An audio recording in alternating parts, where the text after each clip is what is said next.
살면서 겪게 되는 많은 어려움 가운데 하나는 무언가를 선택하는 것만큼 어려운 것도 없는 듯합니다.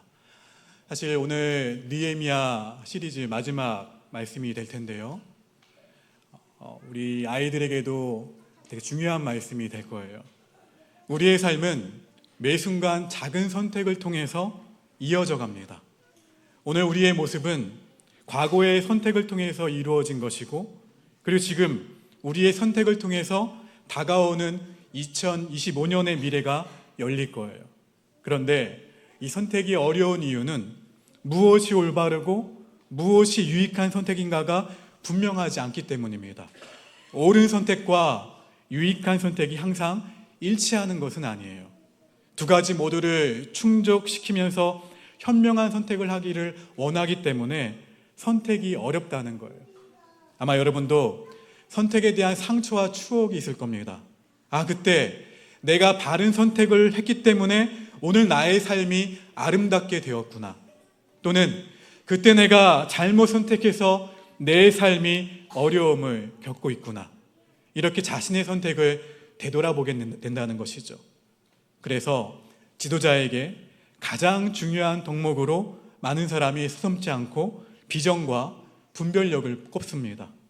공동체의 미래에 대한 비전이 분명해야 하고, 그 비전을 추진하기 위해 올바른 선택을 할 수 있는 분별력이 필요하다는 거예요.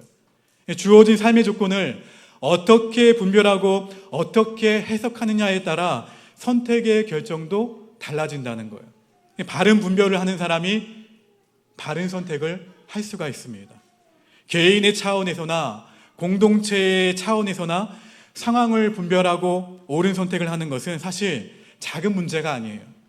여러분, 우리의 선택이 아름다운 결과를 낳는 현명한 선택이 되기 위해서 느헤미야와 이스라엘 공동체가 가졌던 지혜로운 분별력을 배우고 훈련해야 할 것입니다. 느헤미야 12장 27절부터 이스라엘 공동체가 희망의 노래를 부르는 장면이 나와요.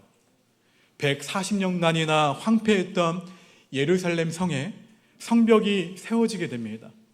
새로운 가치관이 자리 잡으면서 이스라엘 공동체가 소망 공동체로 거듭나는 기쁨의 축제가, 그 감사의 찬양이 울려 퍼지는 가운데 진행이 되었어요. 12년간 무겁고 힘든 사명을 감당한 느헤미야는 약속대로 아닥사스다 왕에게 돌아갔습니다. 페르시아로 돌아갔어요. 이 공동체가 이제는 달라지고 이제는 새로워질 것이라는 기쁜 마음과 희망을 안고 자신이 있었던 페르시아로 돌아갔지만, 다시 돌아와 보니 또다시 변질된 것을 발견하고 개혁을 단행하는 것이 오늘 본문 말씀에 있는 느헤미야 13장의 말씀입니다. 느헤미야는 아닥사스다 왕에게로 돌아갔다가 얼마간의 기간이 지난지는 모르겠지만 다시 돌아왔어요. 이스라엘 백성은 어느새 행복을 위한 가치관과 원리를 상실했어요. 잊어버렸어요. 옛날 조상들이 그랬던 것처럼 패망과 분열, 다툼의 조짐이 뿌리내리고 있었어요. 느헤미야는 백성들의 삶을 들여다보고 그 문제와 원인을 분석하고 백성들이 하나님을 떠나지 않도록 분별할 수 있는 기준을 새롭게 세워주었습니다. 이스라엘 백성의 이 나약한 모습 가운데에서 오늘 우리의 모습을 발견한 것만큼 느헤미야가 제시한 분별의 기준은 우리에게도 유익합니다. 우리는 교회와 개인의 삶 가운데에서 이 시대를 어떻게 분별하고 또 무엇을 선택해야 될까요?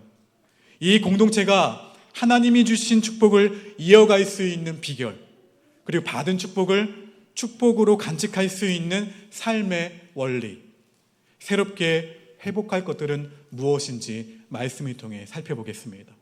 느헤미야는 하나님의 말씀을 들려줌으로써 백성들이 공동체의 행복을 지키는 지혜를 스스로 깨닫게 했어요. 느헤미야는 지금까지 백성들을 이끌어 성벽 건축을 완성할 만큼 충분한 권력이 있었어요. 힘이 있었지만 자신의 그 힘과 경험을 가지고 백성을 설득하지 않았습니다. 총독으로서의 권위가 있었지만 사용하지 않았다는 거예요.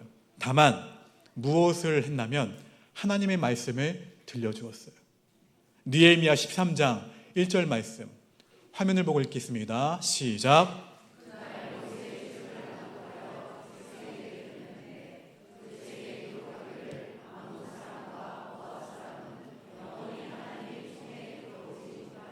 그날 모세의 책을 낭독했습니다.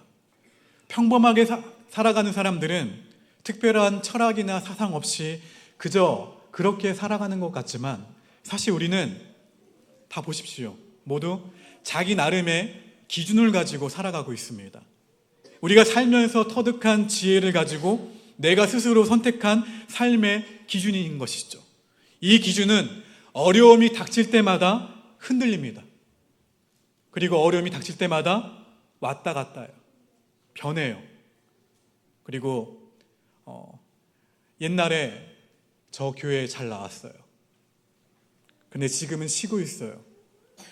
얼마 전 전도대의 전도 가운데 경험했던 만남 가운데 제가 들었던 말이에요. 저 아주 오래전에 오폭교회 큰 나무 있죠? 거기 나갔었어요. 주일학교에 나갔었습니다. 제가 물어봤습니다. 그동안 왜 나오지 않으셨어요? 뭐라고 이렇게 물어보니까 뭐라고 대답하시냐면 먹고 사는 것이 바빠서 못 나왔다는 거예요. 근데 그분은 얼핏 보아도 굉장히 멋쟁이셨어요. 자기 나름대로 멋있게 살아오셨고 지금도 그러려고 노력한다는 그분의 그 얼굴에는 근데 삶의 피곤함이 묻어 있었습니다. 최선을 다해 살았고 자신이 목적한 것도 이루었을 텐데 진짜 소중한 것을 잃어버린 쓸쓸함과 외로움, 회복할 수 없는 아픔을 간직한 표정이었어요. 사람마다 제각기 삶의 목표를 가지고 살아갑니다. 아마 그렇게 2024년도도 그렇게 달려왔을 거예요. 하나님 말씀대로 살겠다는 생각을 수도 없이 했지만 살다 보면 어느새 정말 중요한 것을 놓치고 있는 것을 자주 발견합니다. 이렇게 살려고 한 것이 아닌데 어쩌다 보니 여기까지 왔네요. 돈이 되는 일이면 무엇이든지 다 했습니다. 후회하듯 말하는 목소리에는 비굴하고 의미 없이 살았던 인생에 대한 아픔과 허무함이 들어있어요. 결국 아무것도 없다는 것을 발견했을 때에는 이미 너무 많은 시간, 너무 많은 힘, 그리고 너무 많은 물질을 다 써버린 후라 다른 무엇을 시작할 힘조차 남아있지 않는 자신을 발견하고 어쩔 수 없는 인생을 사는 사람들이 너무나도 많아요. 느헤미야가 떠나고 재건된 예루살렘에 남은 이스라엘 백성들은 또다시 삶의 현장 가운데에서 여러 가지 어려움이 부딪혔습니다. 그리고 문제에 직면했어요. 간신히 회복한 믿음을 어떻게 합니까? 잃어버리고 있었어요. 조금씩. 페르시아에서 돌아온 느헤미야는 이 백성들의 믿음이 왜곡되는 것을 바라보고 백성들에게 하나님의 말씀을 들려줍니다. 이스라엘 백성은 그 하나님의 말씀을 귀가 아닌 가슴으로 듣고 영혼으로 깨달아요. 맞아. 내 인생에 아무 원칙 없이 너무 내 마음대로 살아왔구나 깨달은 거예요. 하나님의 말씀인 성경을 캐논이라고 하는데 자, 길이를 재는 자, 그리고 원칙, 그리고 기준을 의미합니다. 캐논. 영혼의 자, 영혼의 원칙, 영혼의 기준, 영혼의 잣대인 하나님의 말씀에 내 삶을 대어보니까 내가 엉뚱한 곳에 와 있구나. 내 기준이 이 말씀 가운데에서 너무 멀리 떨어져 있었구나. 이제는 내 삶을 고쳐야겠다. 이러한 깨달음이 생겼고 그러자 진정한 변화가 일어나기 시작했다는 거예요. 개인이든 공동체이든 결혼을 준비하는 그 믿음의 가정을 준비하는 가정이든 하나님의 말씀이 들어가는 곳에는 늘 언제나 변화가 일어납니다.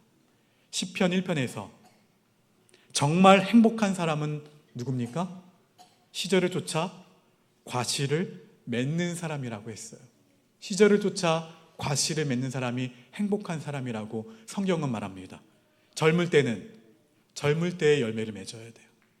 중년에는 중년의 열매를 맺고 부요할 때는 부요한 열매를 맺고, 지식이 있는 사람은 지식의 열매를 맺는 거예요.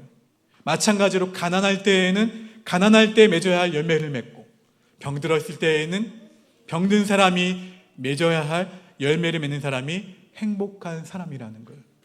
인생에 여러 굴곡이 있지만 복이 있는 사람은 환경에 따라 가장 아름다운 열매를 맺습니다. 이 인생을 사람들도 축복하고 하나님도 인정하시는 영향력 있는 인생이 되는 거예요. 이런 사람은 따라합시다. 주야로 여호와의 말씀을 묵상하는 사람들이다. 할렐루야. 이 사람은 주야로 하나님의 말씀을 묵상하는 사람이 행복한 사람이에요. 말씀을 붙들고 말씀을 읽고 말씀을 묵상하며 이 말씀이 기준이 되어서 살아가는 사람들이 시절을 쫓아 아름다운 열매를 맺는 거예요. 여러분, 말씀의 기준을 가지고 말씀을 따라 사는 사람, 바로 그 사람이 인생을 복되게 사는 사람이에요. 여호수아는 그동안 섬기던 모세가 죽고 후계자가 되었으나 참담한 심정이었습니다. 능력 있는 모세가 인도할 때에도 불평했어요. 원망했어요. 조금만 틈만 있으면 반역했어요. 그리고 모세를 죽이려고 했던 이스라엘 백성을 능력도 자격도 없는 자신이 이끌어야 하는 것이죠. 게다가 자기가 해야 할 일을 살펴보니까 눈앞이 캄캄했습니다. 당장 요단강을 건너야 했고, 건너자마자 여리고성을 정복해야 했어요. 수많은 전쟁을 가나안 땅에 들어가기까지 치러야 했습니다. 내 능력으로는 할 수가 없었어요. 지금까지 모세를 도와 비서 역할만 했을 뿐이지 지도자로서 수업을 받지 못했기 때문에 여호수아는 두려워서 우울증에 빠졌습니다. 하나님께서는 그러한 여호수아에게 위기를 극복할 지혜를 알려주셨는데, 작년 표어죠. 성도여 강하고 담대하라. 이 관련된 성구 여호수아 1장 9절의 앞절인 여호수아 1장 8절의 말씀 우리 읽어봅니다. 시작.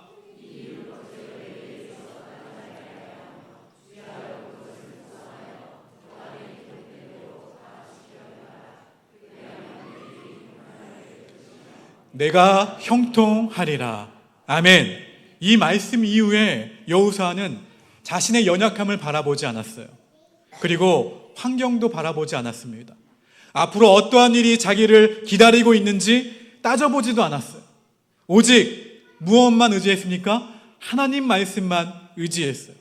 여호수아는 어떠한 어려움 가운데서도 그 자기 사명을 다했어요. 마치 오늘 청소년 부부가 고백했던 것처럼 하나님 말씀에 두려웠던 자, 하나님 말씀에 인생을 거는 자가 되었어요. 그가 그토록 고된 일을 감당할 수 있었던 이유는 말씀에 따라 인생의 원칙을 세우고 살았기 때문이에요. 여러분, 말씀의 원칙을 붙드는 사람에게는 그 말씀이 그 앞에 등불이 되어 한 발 한 발 내딛는 걸음을 실족치 않도록 비추어줍니다. 여러분, 다가오는 새해에는 더욱 말씀을 읽고 말씀을 붙들기를 주의 이름으로 축원합니다. 선지자 예레미야도 역사적으로 가장 어두웠던 시대에 말씀으로 인해서 기쁨과 위로를 얻었다고 고백했습니다. 예레미야 우리 15장 16절 말씀 함께 있습니다. 만군의 하나님 시작.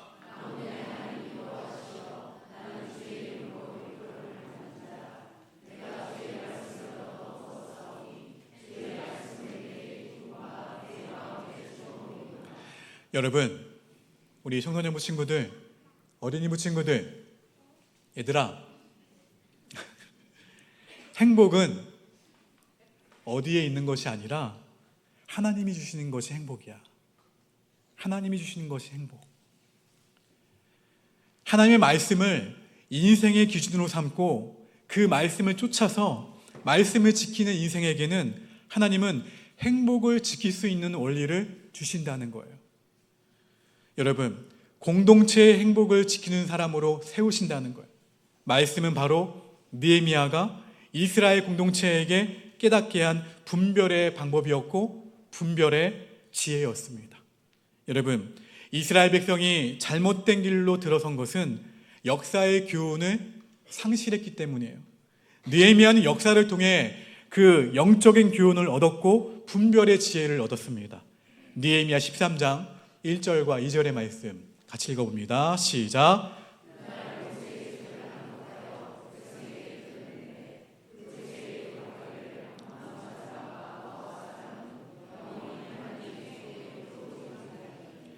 이는 그들이 양식과 물로 이스라엘 자손을 영접하지 아니하고 도리어 발람에게 뇌물을 주어 저주하게 하였음이라.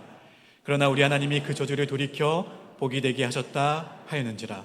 무슨 말씀이냐면 출애굽한 이스라엘이 광야를 지나 가나안 땅으로 들어가려고 요단강 건너편인 모압 평지에 진을 쳤는데 모압 왕인 발락이 발람이라는 선지자를 시켜서 이스라엘을 저주하게 합니다. 저주하게 했으나 하나님께서 그들의 저주를 막으셨어요. 그러나 그들은 머리를 씁니다. 머리를 써서 모압과 암몬의 여자들을 이용해서 이스라엘 남자들과 음행하게 만들었어요. 죄에 빠지게 만들었다는 거예요. 이렇게 모압과 암몬 족속은 이스라엘 백성의 죄성을 타고 들어가 이스라엘이 죄를 범하게 만들고 하나님에게서 어떻게 해요? 멀어지게 만든 민족이므로 하나님의 총회에 영원히 들어오지 못하도록 명령하신 거예요. 이스라엘은 모압과 암몬 족속이 무리 가운데 들어오면 죄를 짓고 하나님을 떠나게 만든다는 것을 이미 지난 과거의 역사를 통해 배운 바 있어요. 그런데 느헤미야가 돌아와서 다시 보니까 모압과 암몬 자손이 어디에 들어와 있는 거예요? 이스라엘 공동체 가운데 들어와 있는 거예요. 이스라엘 백성이 그들과 결혼하고 가정을 꾸려서 자녀까지 낳았는데 그 자녀들은 이스라엘의 말을 할 수가 없었어요. 배우지 않았으니까. 말을 모르니 성경을 배울 수 없고 그 말씀의 영향력을 받을 수 없게 되자 이방 민족의 영향을 그대로 이스라엘 백성들은 받고 있었던 거예요. 이렇게는 하나님의 언약 공동체가 세워질 수가 없었던 것이죠. 느헤미야는 그래서 발람에 대한 말씀과 솔로몬의 예를 들어서 이스라엘의 민족의 역사가 가르치는 영적인 교훈을 마음에 새기고 거룩을 지키라 명령한 거예요. 책망한 거예요.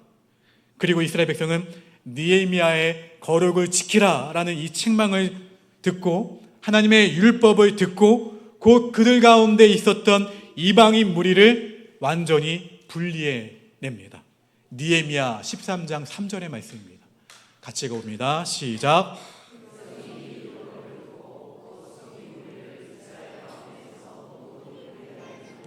여러분, 사람은 환경에 영향을 많이 받아요.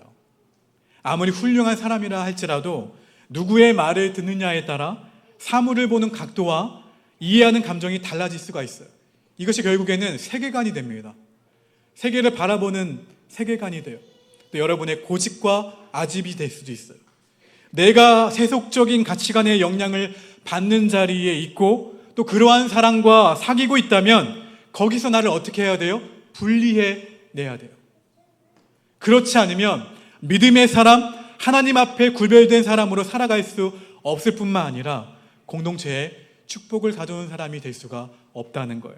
중요한 것은 무엇으로부터 분리가 아니라 무엇을 위한 분리인가 하는 거예요.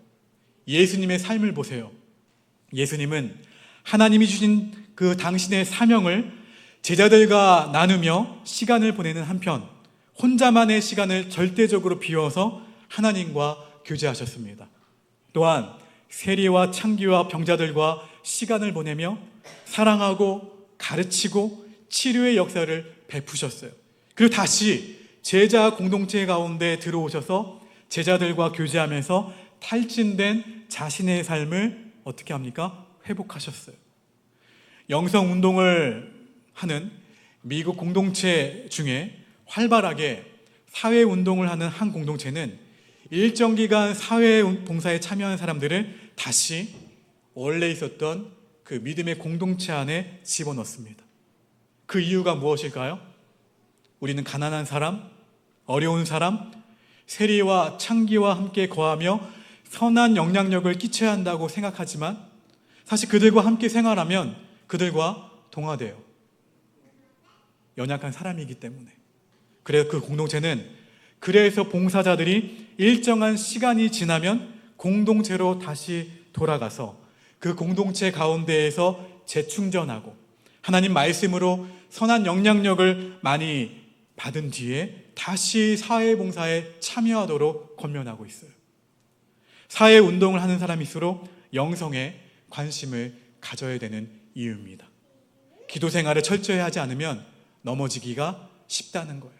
여러분, 우리의 영적 생활은 어떠한지 2024년 마지막 주일 점검해 보시길 바랍니다. 나는 지금 복음 안에서 복음의 영향력을 받고 있습니까? 아니면 세상의 병든 가치관과 세상의 병든 문화의 영향을 받고 있나요? 남들 다 그렇게 하니까 나도 그렇게 합니다. 그렇게 그러한 선택을 하고 있나요? 나의 삶에서 복음의 능력이 약화되고 내가 다른 이들에게 영향을 줄 수 없는 상태라면 잠시 물러나 하나님 앞에 재충전을 하는 것이 좋다는 거예요. 먼저 하나님 앞에서 영적으로 새롭게 되고 그 다음에 다른 사람들에게 복음의 능력을 전하게 되기를 바랍니다. 누구의 영향을 받을 것인가? 이것이 중요한 분별이에요. 이 분별을 통해서 공동체를 아름답게 가꾸고 하나님의 사람으로 살아갈 지혜를 얻게 된다는 거예요. 우리에게는 개인의 미래뿐만 아니라 교회와 이 나라의 미래가 달려 있습니다. 특히 여기에 함께 예배하고 있는 우리 유치부 아이들, 어린이부 아이들, 청소년부 아이들, 우리 청년들, 교회와 이 나라의 미래가 이들에게 달려 있어요. 이들 자체라도 귀하지만 이들의 젊음이 엄청난 가능성을 가지고 있기 때문에 더욱 소중해요. 그런데 주어진 이 젊음의 시간을 어떻게 사용할 것인지에 대한 거룩한 결단이 이들에게 없다면 지금 교회학교 아이들은 가장 비판하는 기성세대의 모습을 그대로 답습하게 될 거예요. 여러분, 거룩하게 구별된 삶을 살기로 결단하고 가감히 돌아서기를 주의 이름으로 축원합니다. 그럴 때 작지만 의미 있는 변화들이 이 땅의 곳곳에서 꼽히는 것을 우리 모두가 보게 될 줄로 믿습니다. 여러분, 돌아온 느헤미야는 또한 성전에서 하나님께 올려드린 거제와 소재물을 쌓아두는 창고에 도비아의 방과 도비아의 물건이 있다는 것을 발견해요. 도비아는 누굽니까? 느헤미야 묵상하면서 등장했었죠. 하나님의 공동체가 되는 것을 끊임없이 방해했던 사람이에요. 바로 이 도비아가 엘리야십이라는 제사장과 친척 관계를 맺으면서 성전 안에 자기 방을 만들어 놨어요. 느헤미야가 떠나고, 그리고 거기에 자신의 짐을 가져다 놓습니다. 하나님의 일을 위해 사용할 물건을 보관하는 방에 한 인간을 위한 물건들이 채워져 있었다는 거예요. 또한 백성들이 11조를 내지 않아 성전에서 일하는 레위 사람들이 먹고 사는 것이 어려워지자 성전을 버리고 뿔뿔이 흩어져 있었어요. 안식일에도 일을 하는 사람이 곧잘 눈에 띄었고 이방 사람들이 와서 안식일에 장사를 하고 있었어요. 느헤미야는 이 모든 상황을 바라보고 격노했습니다. 하나님의 말씀의 권위도 잃어버리고 거룩한 구별도 허물어버린 이스라엘 백성은 우선순위에 대해서도 아무런 기준이 없었어요. 하나님께 드려야 할 것은 인간이 남용하고 있었어요. 느헤미야가 목격한 절망스러운 상황이 오늘날 우리의 자아상이 아닌지 진지하게 돌아봐야 됩니다. 하나님께 드려야 할 물질, 하나님께 드려야 할 시간, 하나님께 드려야 할 이 마음이 우리 자신만을 위한 것으로 채워지고 이런 저런 핑계를 들어 변칙적으로 사용하는 것을 묵인하고 허용하고 있지는 않은지.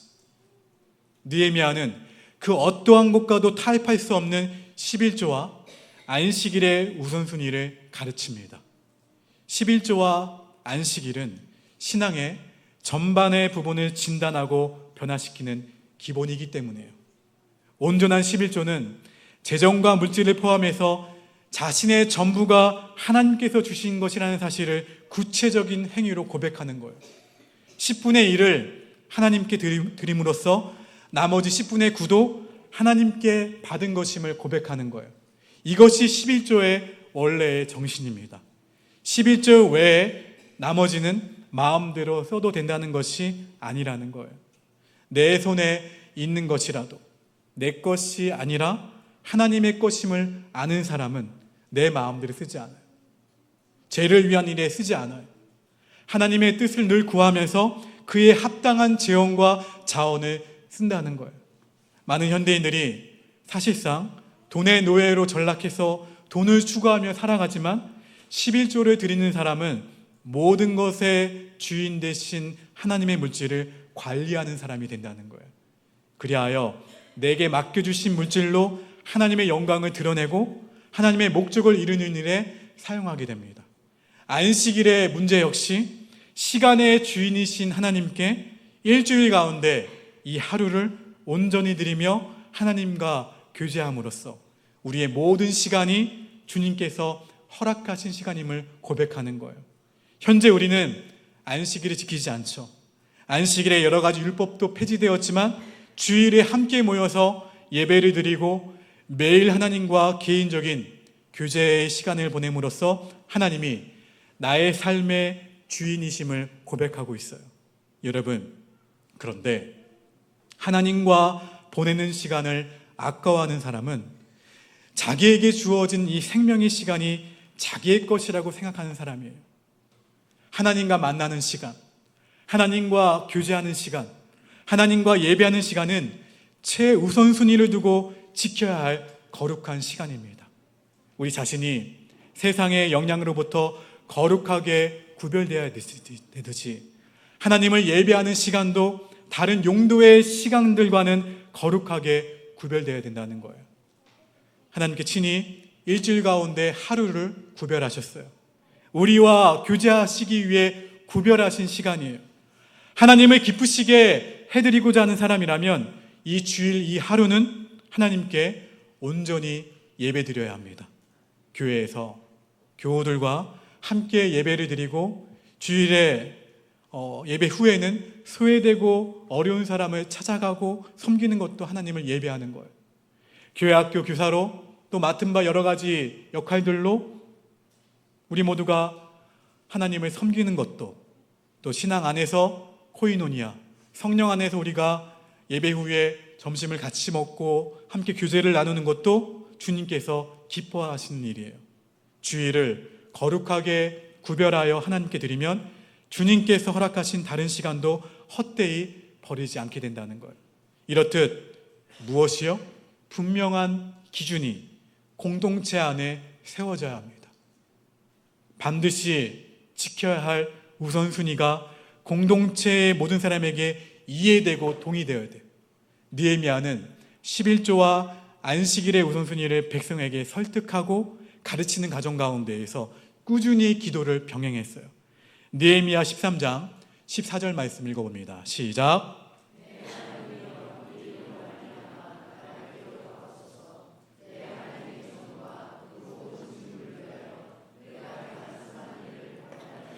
이어서 본문 22절 함께 있습니다. 시작.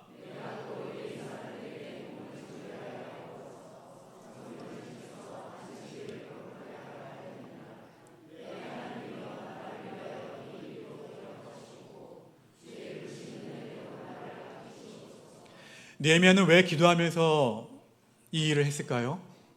느헤미야의 기도에는 고민이 담겨 있어요. 무슨 고민이냐면, 하나님, 인간이 하는 일에는 허무한 것밖에 없습니다. 하나님께 도와주시지 않는다면 아무리 노력해도 되지 않습니다. 예루살렘 성을 재건하고 초막절을 기쁘게 드릴 당시에는 확고하게만 보였던 이스라엘의 신앙이 얼마 되지 않아 이렇게 무너지고 말았습니다. 하나님, 분별의 지혜가 없는 공동체는 미래가 없습니다. 이스라엘의 다음 세대, 그 다음 세대들이 하나님을 경외하는 민족으로 계속 이어져 가기 위해서는 하나님 말씀의 권위가 굳게 세워져야 합니다. 역사의 교훈을 통해 거룩한 구별이 일어나야 합니다. 하나님께 드리는 것을 도둑질하지 않도록 우선순위가 바로 잡혀야 합니다. 하나님, 지금 우리 안에 있는 죄를 몰아내는 이 일을 기억하시고 이스라엘이 분별의 지혜를 간직하는 공동체가 되도록 하나님께서 인도해 주시옵소서. 이스라엘의 공동체의 이 미래를 하나님께 의탁하는 느헤미야의 절규와 기도예요. 여러분, 하나님을 의지하여 공동체를 회복시키고자 하는 꿈을 우리가 가질 때 우리가 간직해야 할 가장 기본적인 원리는 따라합시다. 말씀과 기도뿐이다. 할렐루야. 하나님의 말씀으로 분명한 기준을 세우셔야 돼요. 여러분의 삶 가운데, 세상 가운데 물들지 않도록 거룩하게 구별하여 하나님께 드리고 그 모든 가정 가운데에서 하나님께서 우리를 붙들고 인도하시기를 기도로 구할 때 우리가 품은 이 공동체가 다시 소망의 꿈을 꾸며 하나님께서 주시는 놀라운 분별의 지혜를 배워 나갈 것입니다. 이 원칙들을 다시 든든히 다져나갈 때 우리가 기도하듯이 하나님께서 우리의 가정과 우리의 교회와 나라와 민족 공동체를 그리고 다음 세대에도 견고히 세워주신다는 사실을 기억하시고 다가오는 새해 말씀과 기도로 행하는 우리 모두가 되기를 주의 이름으로 축원합니다. 우리 옆 사람에게 권면합시다. 말씀과 기도밖에 없습니다.